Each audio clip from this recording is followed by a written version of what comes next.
ಸಮಸ್ತ ಕರ್ನಾಟಕ ವಿಶ್ವಕರ್ಮ ವಂಶಬ್ರಾಹ್ಮಣರಿಗೆ ನಮಸ್ಕರಿಸುತ್ತಾ ವೇದ ಬ್ರಹ್ಮಶ್ರೀ ಆಚಾರ್ಯ ಟಿ ಮೋಹನ್ ರಾವ್ ಶರ್ಮಾ ಗುರೂಜಿಯವರು ಅಂತಾರಾಷ್ಟ್ರೀಯ ವೈಶ್ವಕರ್ಮಣ ಧಾರ್ಮಿಕ ಪರಿಷತ್ತಿನ ಪೂರ್ವಭಾವಿ ಸಭೆಯನ್ನು ಇದೇ ಭಾನುವಾರ ಅಂದರೆ 23/11/2025 ಭಾನುವಾರ ಎಲ್ಲರಿಗೂ ಕರೆದಿದ್ದಾರೆ.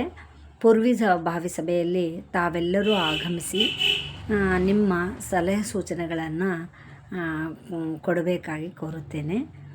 ಮತ್ತು ನಾನು AIVF ಸಂಸ್ಥೆಯ ಉಪಾಧ್ಯಕ್ಷರಾದ ಶ್ರೀಮತಿ ಸುನೀತಾ ಮಲ್ಲಿಕಾರ್ಜುನ್ ಬಡಿಗೇರ್ ಅಂತ.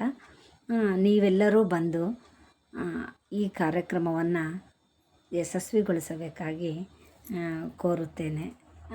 ಇದರ ಆಹ್ವಾನ ಪತ್ರಿಕೆಯನ್ನು ನಿಮ್ಮ ಎಲ್ಲರ ವಾಟ್ಸಪ್ಪಿಗೆ ನಾನು ಗ್ರೂಪಿಗೆ ಹಾಕ್ತೀನಿ, ಪರ್ಸ್ನಲ್ಲಾಗಿ ವಾಟ್ಸಪ್ ಗ್ರೂಪಿಗೆ ಹಾಕ್ತೀನಿ. ಅದರಲ್ಲಿ ಇನ್ನೂ ಹೆಚ್ಚಿನ ಮಾಹಿತಿಗೆ ಗುರೂಜಿಯವರ ನಂಬರು ಇರುತ್ತೆ ಮತ್ತು ಲೊಕೇಶನ್ನು ಇದೆ ಎಲ್ಲಿ ಅಂತ. ತಾವೆಲ್ಲರೂ ಬಂದು ಈ ಕಾರ್ಯಕ್ರಮವನ್ನು ಯಶಸ್ವಿಗೊಳಿಸಬೇಕಾಗಿ ಕೇಳ್ಕೊಳ್ತಾ ಇದ್ದೀನಿ. ನಮಸ್ಕಾರ.